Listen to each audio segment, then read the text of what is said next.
Good afternoon class 11th class विषय समाजशास्त्र। बेटा आज हम चर्चा करेंगे कि आज हमने जो है जो चैप्टर था सामाजिक संस्थाओं को समझना, ये हमने जो है लगभग समाप्त कर दिया। तो इसमें जो है हमने जैसे राजनीतिक संस्थाओं के बारे में बात करेंगे। तो राजनीतिक संस्थाएं क्या होती हैं? ठीक है बेटा, राजनीतिक संस्थाएं जो है जीवन की प्रमुख संस्थाएं होती हैं। इन संस्थाओं का संबंध जो है हमारे समाज में जो है शक्ति के वितरण से, कि भाई किस तरह से किसके पास कौन सी शक्ति हमारे समाज के अंतर्गत होनी चाहिए। और अगर व्यक्ति, क्योंकि अब आप देखते हैं कि हम अपनी इच्छा अनुसार कोई भी व्यवहार नहीं कर सकते। क्यों? क्योंकि ऐसे में क्या होता है, कानूनों का उल्लंघन होता है।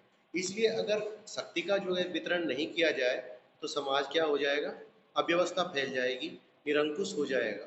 तो इसलिए जो है हमेशा शांति बनाए रखने के लिए जो है समाज में जो है शक्ति का वितरण अति आवश्यक होता है। तो इसी का अंतर्गत जैसे इसमें से सबसे जो सामाजिक नियंत्रण का पहला जो संस्था होती है वो होती है राज्य। ठीक है जी। राज्य एक ऐसी समिति होती है जो कानून द्वारा शासन तंत्र से चलती है। ठीक, और जिसका एक निश्चित भूभाग होता है। ठीक है, और सामाजिक व्यवस्था बनाए रखने के लिए उसको संपूर्ण सर्वोच्च अधिकार प्राप्त होते हैं। ठीक है, राज्य एक जो है राजनीतिक संस्था है जो शासन तंत्र द्वारा चलती है और उसका एक अपना निश्चित भूभाग होता है जिसमें जो है वो व्यक्ति उसके अंतर्गत का शासन जो है चलाता है। ठीक, अब बात आती है राज्य के कार्य। राज्य के कार्य जो है क्या होते हैं? राज्य के कार्य, राज्य के कार्यों के अंतर्गत जो है राज्य के पास जो स्थिति होती है वो अपने नागरिकों को जो है जीवन की सही दशा प्रदान करता है। जीवन में जो है किस तरह से उनके लिए एक आचार संहिता का विकास करता है, वो राज्य का काम है। क्यों? सामाजिक न्याय, आर्थिक पिछड़ापन दूर करना, ये राज्य का सर्वोपरि कार्य माना जाएगा। फिर दूसरे कार्य कि जिनको सिर्फ राज्य कर सकता है सही ढंग से, जैसे अपने प्राकृतिक संसाधनों का प्रयोग किस तरह से करना है, ये राज्य को ही वो तय करना होता है। इसका जो फैसला है, इसका जो निर्णय है, ये राज्य के द्वारा ही किया जाएगा। फिर कुछ ऐसा होता है कि जैसे हमारे यहाँ कुछ धार्मिक और आर्थिक संस्थाएं होती हैं, उनका संचालन किस तरह से होगा, उन पर नियंत्रण कैसे होगा। भाई हमारी धार्मिक और सांस्कृतिक इच्छाओं की पूर्ति करना भी जो है हमारे राज्य का परम धर्म है। तो इसलिए जो है राज्य जो है व्यक्ति को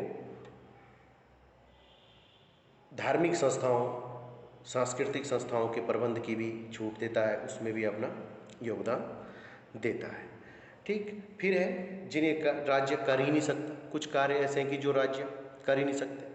अब राज्य जो है कानून बना सकता है, व्यक्तियों के व्यवहार को नियंत्रित करने के लिए कानून तो बना सकता है, लेकिन उन कानूनों का पालन तो व्यक्तियों को ही करना है। भले ही कोई सामने न करे, लेकिन पीठ पीछे कहीं ना कहीं उनका उल्लंघन करता ही करता है। आज आप देखते हैं कि हमारे यहाँ रोड एक्सीडेंट्स होते हैं, कितने होते हैं, बहुत ज़्यादा रोड एक्सीडेंट, फिर भी लोग क्या करते हैं, कानूनों का उल्लंघन करते हैं। रेड लाइट तो अपने शहर देहरादून में तो कोई समझता ही नहीं है कि रेड लाइट भी कोई चीज़ होती है। जेब्रा क्रॉसिंग का तो हमें पता ही नहीं होता कि हमारी गाड़ी कहाँ रुकनी चाहिए।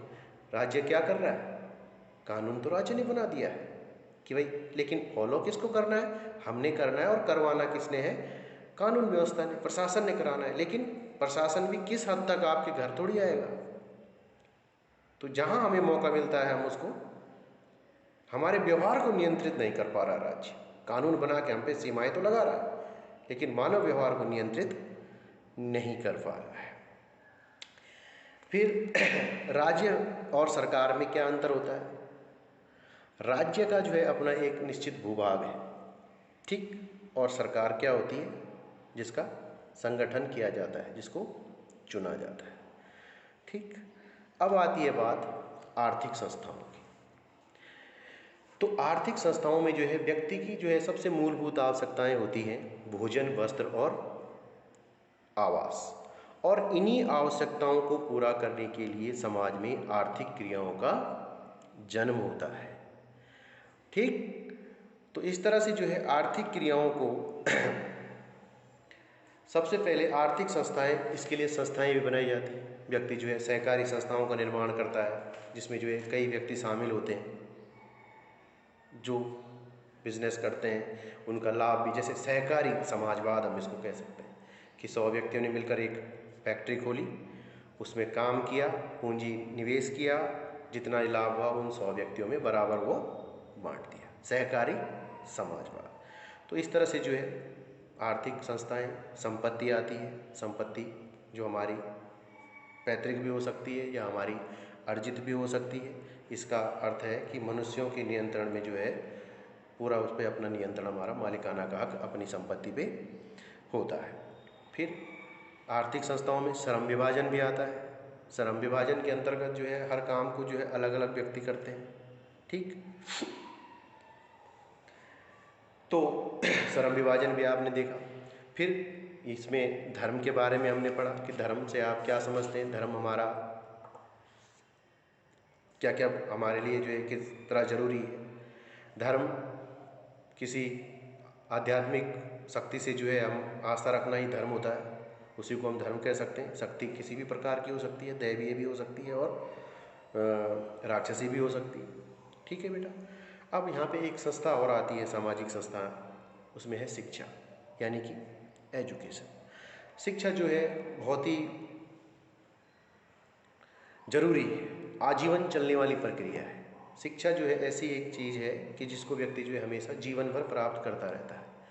बस पहले तो विद्यालय में सीखता है, विद्यालय में सीखने के बाद वो अपने जीवन के अनुभवों से जो है व्यक्ति कुछ ना कुछ हमेशा सीखता रहता है, ठीक है। शिक्षा अंग्रेजी के एजुकेशन शब्द से शब्द का हिंदी अनुवाद है, और एजुकेशन शब्द लैटिन भाषा के एजुकेटम और एजुकेयर शब्द से बना है।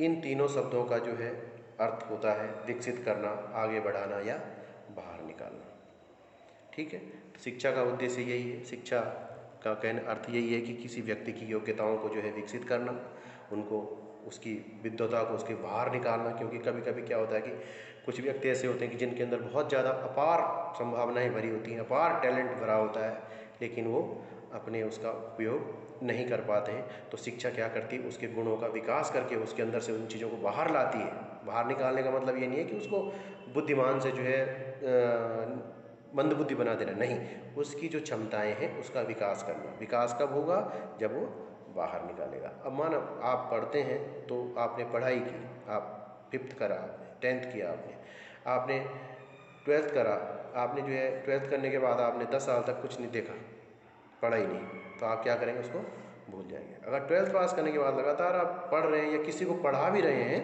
तो इसका मतलब क्या है कि आप ज़्यादा से ज़्यादा अचीव कर रहे हैं, आपको ज़्यादा से ज़्यादा आएगा। तो यही शिक्षा का काम है कि व्यक्ति की जो मूल प्रवृत्तियाँ हैं उनका विकास करना है, अच्छाई जो उसके अंदर की योग्यता है उसको बाहर लाना है और उसको जो है मल्टीप्लाई करना है, ताकि जो है उसका फ़ायदा समाज को भी मिल सके, ठीक है।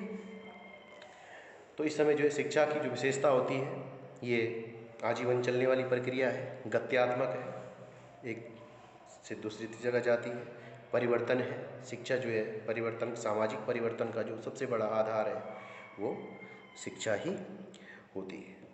तो शिक्षा का जो कार्य होता है वो होता है राष्ट्र के लिए अच्छे नागरिकों का निर्माण करना, राष्ट्र के विकास में जो है योगदान देना। अब जब अच्छे नागरिक बनेंगे तो वो राष्ट्र के विकास में भी योगदान देंगे। इस तरह से जो है शिक्षा एक आजीवन चलने वाली प्रक्रिया इसीलिए कहते हैं कि व्यक्ति जो है अपने अनुभवों से सीखता है, जीवन के अनुभवों से सीखता है, उससे जो अनुभव अच्छे और बुरे दोनों हो सकते हैं, ठीक। फिर राष्ट्रीय विकास की योगदान देती है शिक्षा, फिर देश को एकीकरण करने के, क्योंकि जो शिक्षित व्यक्ति होता है उसको पता होता है कि जो है अगर हम एक रहेंगे तो हमें कोई जल्दी से तोड़ नहीं सकता, अगर हम जो है अलग अलग रहेंगे तो हमें हमारा कोई भी आसानी से जो है हमको हरा सकता है या हमें अपना गुलाम बना सकता है। जिस तरह से अंग्रेज़ों ने किया, फूट डालो और राज करो। अंग्रेज़ों ने वही तो किया, भारत इतने बड़े देश को जो है मुट्ठी भर अंग्रेज कैसे गुलाम बना सकते थे, यही तो किया। जब आपस में फूट थी तो इसी का फ़ायदा उन्होंने उठाया, तो इसी का परिणाम है कि आज हम इतने पीछे हैं। फिर शिक्षा का काम है कि योग्य व्यक्तियों को तैयार करना। मैं पहले भी बोल चुका हूँ कि व्यक्ति की योग्यता को क्या करता है, आगे बढ़ाता है, ताकि जो है वो व्यक्ति अच्छा बन सके, समाज के लिए भी और देश के लिए भी। फिर नेतृत्व का प्रशिक्षण। शिक्षा जो है इतनी जरूरी है कि व्यक्ति लीडरशिप की भावना भी शिक्षा के द्वारा ही आती है। जब व्यक्ति शिक्षित होगा तभी तो पता होगा। अगर अनपढ़ व्यक्ति के बारे में हम हैं, माना मैं हूँ या आप हैं, आप मुझे क्यों सुनेंगे? अगर आपको मेरी बात समझ में नहीं आएगी, आप मुझे बोलेंगे अरे ये तो खुद तो इनको कुछ नहीं आता और हमें ही पढ़ाने चले हैं। तो इस तरह से बेटा व्यक्ति को शिक्षित होना भी बहुत ज़रूरी है, उसी व्यक्ति को सभी सुनते भी हैं। तो इस तरह से शिक्षा सभ्यता और संस्कृति के संरक्षण में भी भूमिका निभाती है। शिक्षा द्वारा व्यक्ति को ये पता होता है कि उसके लिए क्या अच्छा है और क्या बुरा है। तो इस तरह से बेटा ये हो गया आज का चैप्टर समाप्त।